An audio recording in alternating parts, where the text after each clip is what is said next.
It's a trap.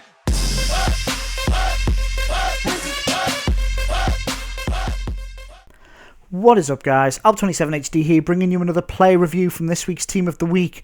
We have done Sanchez, we have done Di Natale, and we are moving on to the next Barcelona player, which is second in form, 89 rated SIF Fabregas, 85 shots, 93 passing, 87 dribbling, 70 defence, 73 heading, and of course 71 pace. Great balanced stats for Fabregas. Everything above the 70s, 1 in the 90s, 2 in the 80s. Just a real balanced player. A little bit slow with the 71 pace. I'll tell you how you can combat that, because there are ways around that. 3-star skills, 3-star weak foot, little bit disappointing. You would have hoped for him to have 4-star skills, or at least 4-star weak foot. He's not a short player at 5'10", and we're dropping him in a 4-5-1 formation, and we're playing him as centre attacking mid, basically trying to use that passing, trying to use that dribbling to do some damage and put the defence under pressure. Let's have a look at the team we're playing him in, guys. You saw the squad builder the other day. We're playing him in this team with Sanchez, we've got Di Natale, we've got Balotelli, etc, etc. You can see the team. As the centre attacking mid, he is very good. He is far enough up the pitch that he can basically do some damage with his dribbling. He has a good shot on him as well, as you'll see from the clips. So he is far enough the pitch for that. He's also in a position that he can lay off very good passes to push the ball out wide to Sanchez. He can also feed Di Natale. He can play it back across to Kaká and obviously Balotelli as well. So he is well placed at centre attacking mid. I would consider trying him in a more central role in 4-1-2-1-2 and play him as a cam in 4-1-2-1-2. But let's have a look at his in-game stats, guys. This is, of course, a second in form. As you can see, there are loads of greens, 96 ball control, 97 long pass, 93 long shots. He's got reasonable finishing as well, very good volleys. He's got 97 short pass, so a very good passer of the ball, guys. And I found that he did set up some very nice passes. Reasonably good work rates, medium and high, medium defence, high on the attack. So better than, you know, high or medium. He does push forward a bit with the high attack. As you can see there, not the paciest of players and let down a little bit by poor kind of agility and that kind of thing.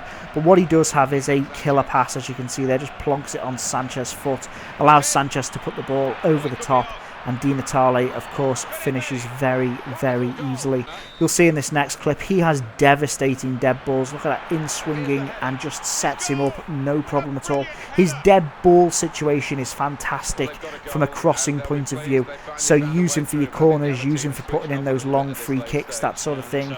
And he will usually find the head of one of your players. This will give you an idea of how good he is at dribbling. He just seems to find space. And that is on his left foot, guys. I can't remember is he left or right footed, but that was on his left foot, and he just seems to do this wonderful dribble. He can take it around most of the team.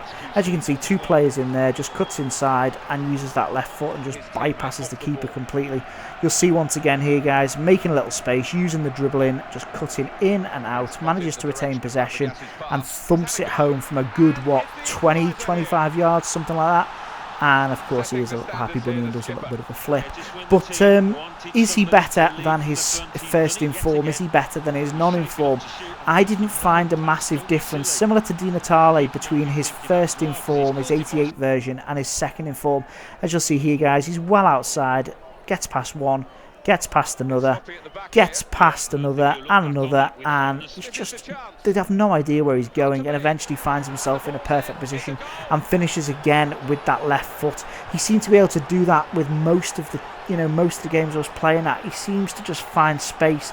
That 71 pace doesn't seem to hurt him. Watch this, in his own half, well in his own half, a little bit of a roulette there, and he is on his heels. So I was thinking, where's this guy going to go? Can I tramp it? Should I tramp it? Yeah, well, I can do.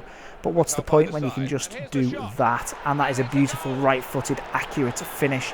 So very good finisher, guys. Very good player, but not much different. I would be able to do this with his 88 version just as easily as I could do with his 89 version. So reiterating his stats, guys.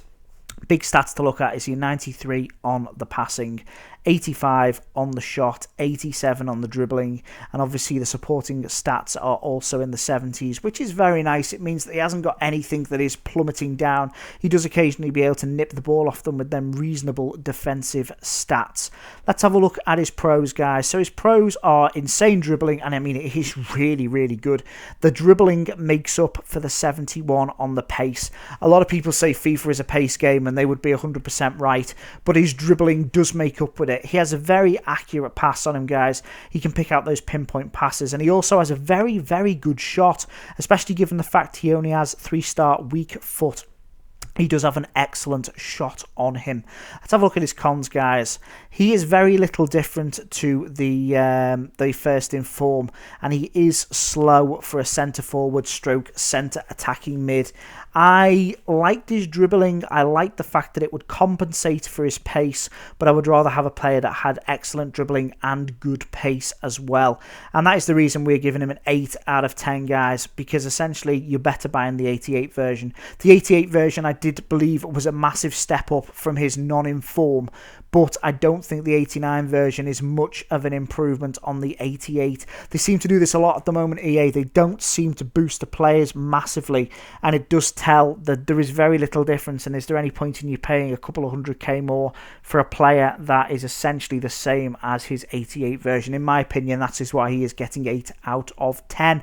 Please follow me on Twitter, guys. Really appreciate it. We'll have a bit of banter. I try to reply to everyone. Like, sub, comment, peace, love, and catch you later.